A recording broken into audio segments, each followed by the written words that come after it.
সম্পত্তি নিয়ে বিবাদ, দুই ভাইপোর হাতে খুন কাকা, পুলিশের হাতে আটক দুই ভাইপো, এলাকায় মোতায়েন পুলিশ। পূর্ব মেদিনীপুরের তমলুকের প্রসাদচক গ্রামের বছর 60-এর ফুলেশ্বর বেরা খুনের ঘটনায় এলাকায় ছড়িয়েছে চাঞ্চল্য।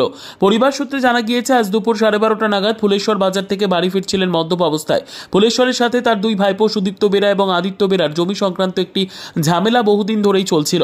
বাড়ি ফিরে ফুলেশ্বর কয়েকটি কটু বাক্য প্রয়োগ করেন। তার দুই ভাইপোর মনে হয় তাদের উদ্দেশ্য করেই তার কাকা গালিগালাজ করছেন। বাড়ি থেকে কিছু দূর আসতেই ফুলেশ্বরকে ঘিরে ধরেন তার দুই ভাইপো। অকথ্য ভাষায় মারধর চলে, বুকে এবং পেটে লাথি মারে এবং একটি বাঁশের লাঠি নিয়ে ফুলেশ্বরের মাথায় আঘাত করেন। ঘটনাস্থলে মাটিতে পড়ে যান ফুলেশ্বর এবং সেখানেই তার মৃত্যু হয়।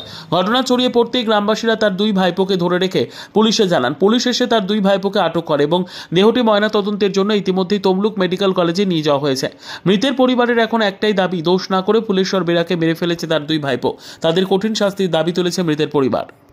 একে গেছিল বাজার থেকে নিয়ে এসে আমাকে বলতেছে, বৌমা মাছটা নিয়ে এসছি, মাছটা ধুয়ে বলতে মাছটা ধুয়ে তারপরে আমাকে আছে আমার বড় ছেলে আছে, ওদের দিকে বলতেছে, কচি তোদের খাবার নিয়ে আসছি, তোরা খাবারটা লেলে বলে এইখানে যেমন মদ গিয়ে এসে আমাদের দিকে গালিগালা করে সেই রকমই করতেছে আমার শ্বশুর মশাই। এবার আমি বলতেছি, বাবা তুমি কেন চপ করতেছ, তুমি চুপচাপ এইখানে শুয়াবো, দিকে নিয়ে ভাত হলে তোমাকে ডাকবো বলে দু ভাই এখন টেনে নিয়ে যে ঘরে শুই করাইতে বলে, দাঁড়া আমি বার থেকে নিয়ে আসি বলে বারকে গেছে। আর ওদের ঘরে ওখানে বসেছিল, ওই যে ওনাদের ঘরে যারা মারছে ওদেরকে কাউকে কিছুই বলেনি না, বলতেছে যে তার ছেলেকে বলছে বলে আমাকে গাল দিচ্ছে, উল্টো পাল্টা ভাষা করতেছে, কিন্তু ওদের দিকে কিছুই বলেনি। এই দুবারের মধ্যে কি সম্পর্ক? আমাদের হচ্ছে জেঠু হয় আর যে মাছে আমাদের দেওর হয়।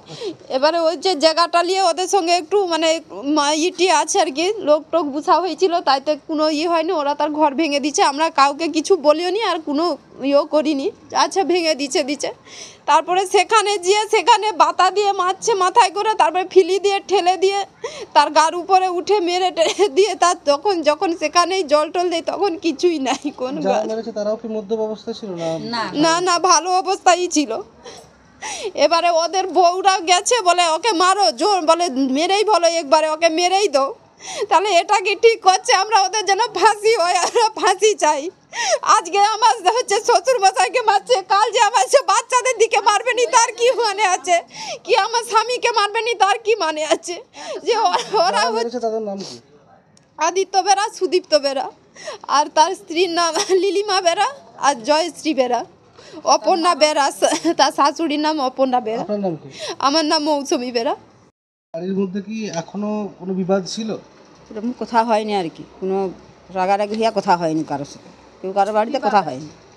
সেই পুরনো যে জমি জায়গা নিয়ে ঝামেলা, সেই ঝামেলার জেরে কি আপনার স্বামীর আজকে এই অবস্থা হলো? তারা সেই রাগ ছিল, সেই রাগে মারছে হয়তো।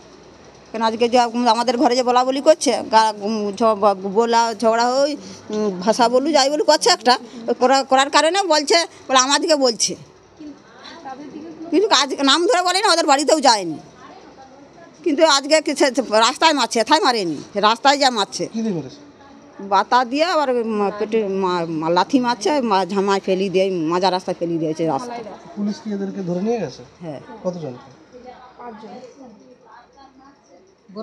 5 জনকে। 5 জন? কে কাকে? তার 2 ছেলে, মা, 2 বৌমা, বাবা। এখন কি চাইছেন? আপনার স্বামীকে তো এভাবে মরতে হলো, এখন কি চাইছেন? আমার সাধারণ কেন ফাঁসি চাই, একদম ফাঁসি যেন না চাইছে তাকে।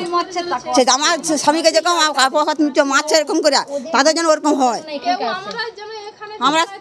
আমরা কেন এরকম, আমি মনে হচ্ছে আমার কেন স্বামীকে মারলো কেন, আমার কি হবে? আমার কেউ ফ্যামিলি যেন না ঢিপায় থাকে এইখানে। আমার কি লাভ? নাম দুলালী বেরা।